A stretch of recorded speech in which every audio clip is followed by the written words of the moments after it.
dusobanutse nkabona umucyo koko basobanutse.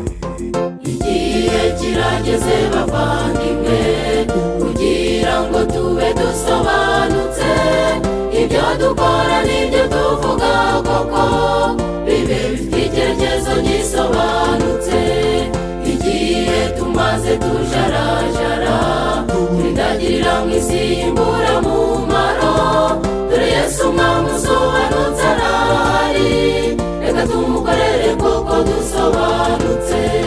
Yesu umwami wacu koko yarasobanutse mu byo yavugaga no mu byo yakoraga, nicyo cyatumaga abayuda bo batamwemera na rimwe. Yababwira ati ninjye mwana w'intama, ahubwo bagashaka kumutera amabuye kuko bari bagoswe n'umwijima umubi, umwami wabo baba baramumanitse. Igihe kirageze bavandimwe kugira ngo tube dusobanutse, ibyo dukora n'ibyo tuvuga koko bibe bifite icyerekezo gisobanutse. Igihe tumaze tujarajara twindagirira mu isi y'imburamumaro, dore Yesu umwami usobanutse arahari, reka tumukorere koko dusobanutse. Abakristo muri iki gihe barayoberanye ibyo barimwo, bo ntiwabimenya. Urajya mu bapagani ukabasanga, waza mu rusengero naho ukabasanga, ariko igihe kirageze bavandimwe, dore inzira ebyiri nazo zirahari, hagarara muri mwe tumenye aho ubarizwa, gusa nkwifurije kuri Yesu usobanutse. Igihe kirageze bavandimwe kugira ngo tube dusobanutse, ibyo dukora n'ibyo tuvuga koko bibe bifite icyerekezo gisobanutse.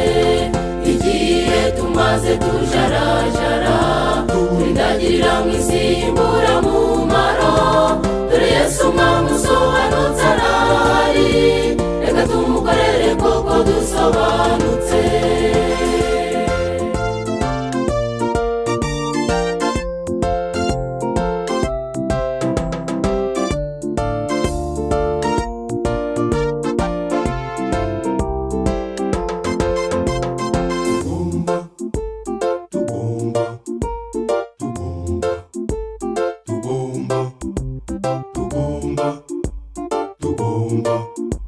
Nkabona umucyo koko basobanutse.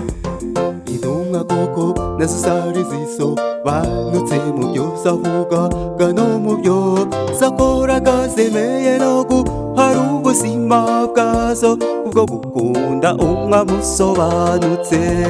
Erega Yesu akurimo ntiwabihisha, ariko wowe wabasha kubyihishamo, nicyo gituma twararikira kwihana nk'abana b'umucyo koko basobanutse.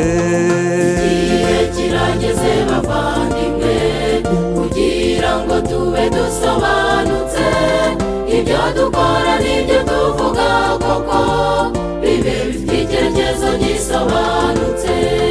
Igihe tumaze tujarajara twindagirira mu isi y'imburamumaro, dore Yesu umwami usobanutse arahari, reka tumukorere koko dusobanutse. Igihe kirageze bavandimwe kugira ngo tube dusobanutse, ibyo dukora n'ibyo tuvuga koko bibe bifite icyerekezo gisobanutse.